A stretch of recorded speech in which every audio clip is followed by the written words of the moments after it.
네,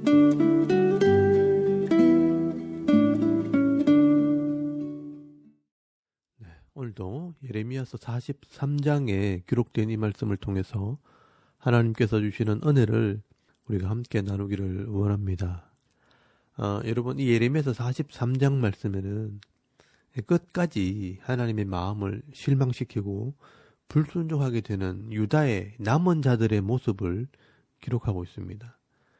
이 남아있는 사람들 중에 지도자가 된 요하난이라는 지휘관은 이스마일이 총독 그다랴를 죽이고 이 바벨론의 군사들을 죽이는 바람에 이 바벨론 왕이 보복하는 것이 두려워 애굽으로 내려갈 계획을 세우게 됩니다.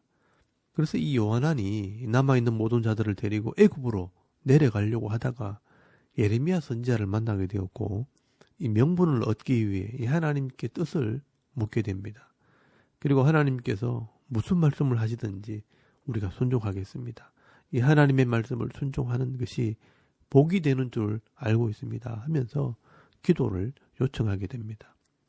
그런데 막상 하나님께서 하시는 말씀은 이제 여기 예루살렘에 머물러 있으면서 이 땅을 지키는 것이 너희들의 사명이고 이 바벨론이 내려오는 문제는 내가 막아줄 테니까 두려워하지 말고 하나님을 믿으라 하고 말씀을 하십니다. 하나님의 뜻은 분명합니다. 예루살렘에 남아있는 것이 너희들의 사명이라는 것입니다.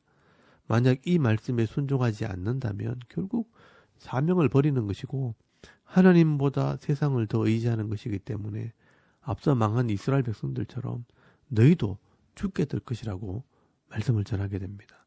그런데 여러분, 이 말을 들은 요하난과 이 지도자들은 이 말씀을 듣고 당황을 하게 됩니다. 이미 본인들의 뜻을 결정해 놓고 명분을 얻기 위해 하나님께 물었는데 이 자신들의 뜻과 전혀 다른 말씀을 듣게 되었을 때 이 사람들이 하나님의 말씀을 부인하기 시작하는 것입니다. 결국 믿음이 없는 사람들은 이 하나님의 말씀을 들어도 믿으려고 하지도 않고 순종하지도 않습니다. 자기 고집과 이 생각을 합리화하게 됩니다. 여러분, 이게 바로 불신앙입니다. 그리고 이것이 바로 믿음이 없는 사람들의 특징입니다. 여러분, 소돔과 고모라 성에 있던 롯의 사위들도요, 이 하나님의 심판의 메시지를 들었을 때 그 말씀을 하나님의 말씀으로 듣지 않고 농담으로 얘기했습니다. 여러분, 스데반 집사님의 설교를 들은 이스라엘 백성들도 이 하나님의 말씀을 듣고 듣기 싫다고 귀를 막고 도리어 이 거짓 증인의 말에 귀를 기울이고 이 사람들의 말을 귀담아 듣고 이 스데반을 돌로 쳐 죽였습니다. 여러분, 오늘 이 요한한도요, 이 하나님의 말씀과 뜻을 순종하기보다 예레미야 선지자가 잘못 전한 것이라고 합리화하기 시작합니다. 여러분, 예레미야서 43장 2절에서 3절까지 말씀에 보시면 호사야의 아들 아사랴와 가랴의 아들 요하난과 모든 오만한 자가 예레미야에게 말하기를 네가 거짓을 말하는도다. 우리 하나님 여호와께서 너희는 애굽에서 살려고 그리로 가지 말라고 너를 보내어 말하게 하지 아니하셨느니라. 이는 네리야의 아들 바룩이 너를 부추겨서 우리를 대적하여 갈대아 사람의 손에 넘겨 죽이며 바벨론으로 붙잡아가게 하려 함이라 라고 말씀을 합니다. 여러분, 이 요하나는 자기의 뜻을 관철시키기 위해서 이 예레미야 선지자는 거짓말을 하는 것이고 바벨론이 또 쳐들어와서 우리를 바벨론으로 잡아가려고 하는 것이다 라고 하면서 사람들을 설득하기 시작합니다. 여러분, 당시 현장에 있던 사람들은요, 이 둘 중에 하나를 믿어야 하는 것입니다. 예레미야 선지자가 전하는 이 하나님의 말씀을 믿을 것인지 또 내 눈앞에 있는 이 요한과 그 지도자들의 말을 믿을 것인지 결정을 해야 하는 것입니다. 그런데 믿음이 없으면 10중 8구는요, 눈에 보이는 세상을 따라갈 수밖에 없습니다.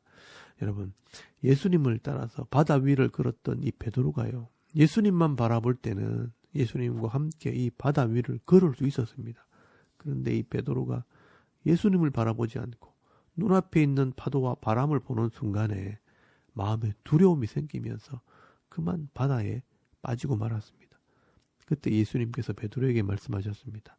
믿음이 작은 자여 왜 의심하였느냐라고 말씀을 하십니다.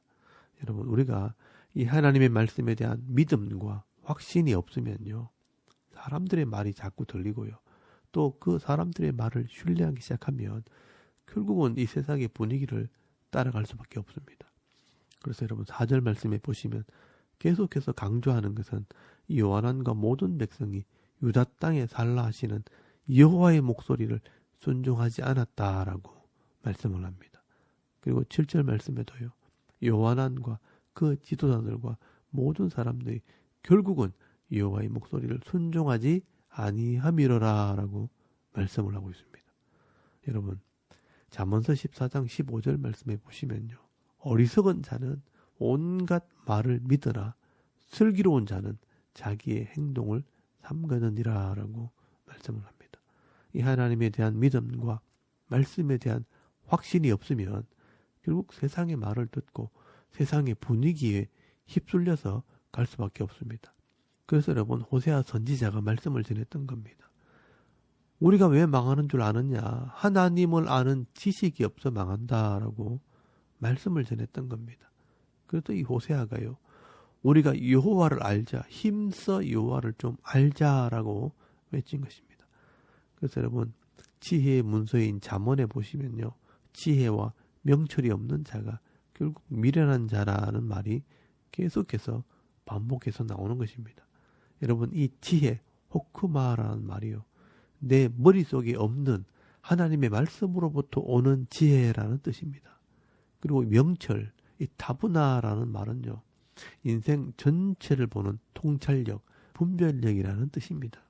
그래서 이 하나님의 말씀을 통해서 하늘의 지혜를 얻게 되는 것이고요, 또 이 말씀과 역사를 통해 인생 전체를 보는 눈을 얻게 되는 것입니다. 그런데 사람들이요, 인생 전체를 보는 눈이 없으면 절대로 바른 판단을 할 수 없는 것입니다. 자기가 볼 때는요, 똑바른 것처럼 보이고 자기가 볼 때는 제일 잘하는 것처럼 보이지만 하나님께서 보실 때는요, 영 엉뚱한 길로 가고 있는 것입니다. 지금 이 요한도 그 당시에는 자기 판단이 옳고 자기가 가는 것이 옳아 보이지만 하나님께서 보실 때는요, 어리석은 길을 가는 것입니다. 여러분 내 앞만 보는 사람은요, 내가 틀린 것을 잘 모릅니다. 그러나 위에서 보면요, 그게 보입니다. 여러분 잠언서 16장 2절 말씀에 보시면요, 사람의 행위가 자기 보기에는 모두 깨끗하여도 여호와는 심령을 감찰하시느니라 라고 말씀을 합니다. 그래서 하나님께서는 이런 자들을요, 인생 채찍과 사람 막대기로 치시면서 고난을 통해 깨우치신다라고 말씀을 하고 있는 것입니다. 그나마 이 믿음 있는 자들은요, 이런 하나님의 징계를 통해 깨닫고 돌아올 때 회복의 은혜가 있게 되어지는 것입니다. 여러분 이것이 우리의 신앙생활입니다. 저도 사실은 수없이 많은 사람들을 통해 고통을 당하고 부끄러움을 당하고 어려움을 당하면서 조금씩 성숙해 온 모습이 지금 저의 모습입니다.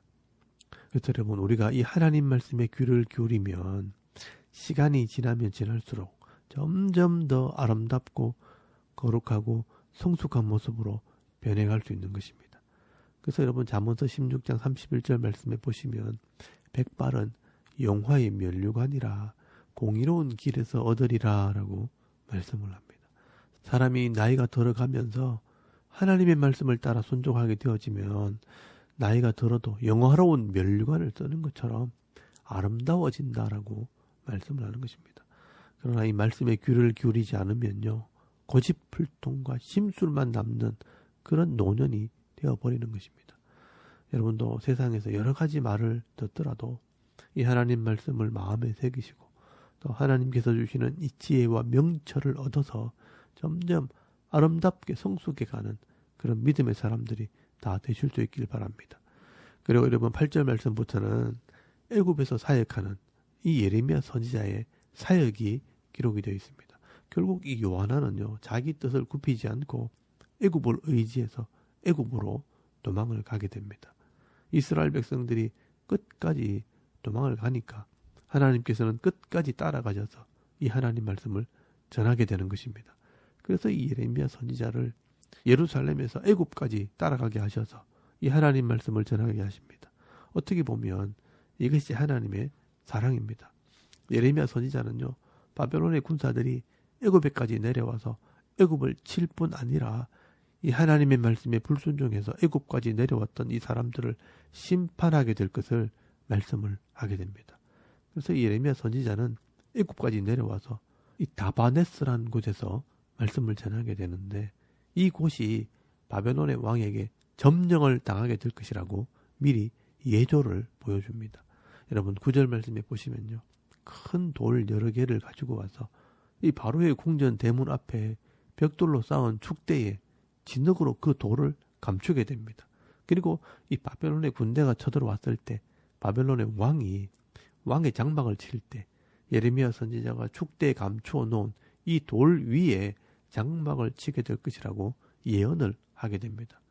너희가 하나님을 버리고 애굽의 왕을 믿었지만 애굽의 왕도 이렇게 심판을 받게 된다는 것을 미리 보여주는 것입니다. 그래서 여러분 10절 말씀에 보시면 하나님께서 내 종 바벨론의 느부갓네살 왕을 불러온다라고 말씀을 하고 있습니다.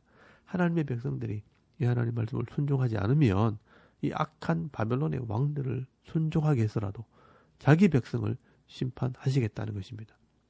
그래서 여러분 11절 말씀에 보시면 그가 와서 애굽 땅을 치고 죽일 자는 죽이고 사로잡을 자는 사로잡고 칼로 칠 자는 칼로 칠 것이라 라고 말씀을 합니다. 하나님께서는요, 애굽을 치고 죽일 자는 죽이고 칼로 칠 자는 치시는데 사로잡을 자는 사로잡아서 또 데리고 올 것이다 라고 말씀을 하는 것입니다. 여러분 그 중에서도 또 믿음 있는 자들을 가려내시겠다는 것입니다. 여러분 여기에 남은 자들은 결국 이 불순종의 자리에서 또 회개하는 자들을 말하는 것입니다. 이렇게 마지막까지 불순종의 자리에 있던 사람들도 또 회개하고 돌아오는 자들은 말씀대로 반드시 회복시켜 주시겠다라고 말씀을 하는 것입니다. 여러분 예레미야서 44장 28절 말씀에 보시면요, 이런 회개하고 돌아오는 자들이 있었는데 소수의 사람이었다라고 기록을 하고 있습니다. 그래서 이 소수의 사람들은요, 그래도 소망이 있는 사람들입니다. 여러분 오늘도 이 예레미야서 말씀을 통해서 끝까지 고집을 부리고 불순종하는 사람들의 이 모습과 또 그 불순종 속에서 회개하는 이 사람들의 모습을 보면서 오늘 우리는 과연 어떤 삶을 살아야 할 것인가, 어느 편에 서 있어야 하는가 다시 한번 깨달을 수 있는 은혜가 있기를 바랍니다.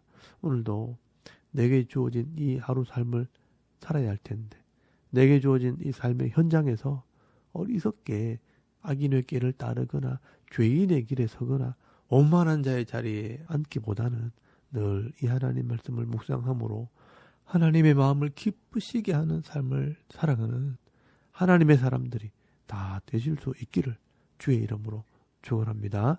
아멘. 우리 잠깐 기도드리겠습니다. 오늘도 말씀을 따라 순종하는 하루가 되게 하옵소서. 나라와 민족을 위해, 교회를 위해, 가정과 자녀들의 믿음을 위해 중보기도 하시고요. 또 개인의 기도 제목을 따라 기도하고 오늘 하루 삶을 또 시작할 수 있길 바랍니다. 다 같이 우리 하나님께 한번 기도드리겠습니다. 살아계신 하나님, 은혜를 참 감사합니다. 오늘 이 아침 하나님을 우리가 예배하게 하시고 예레미야서 말씀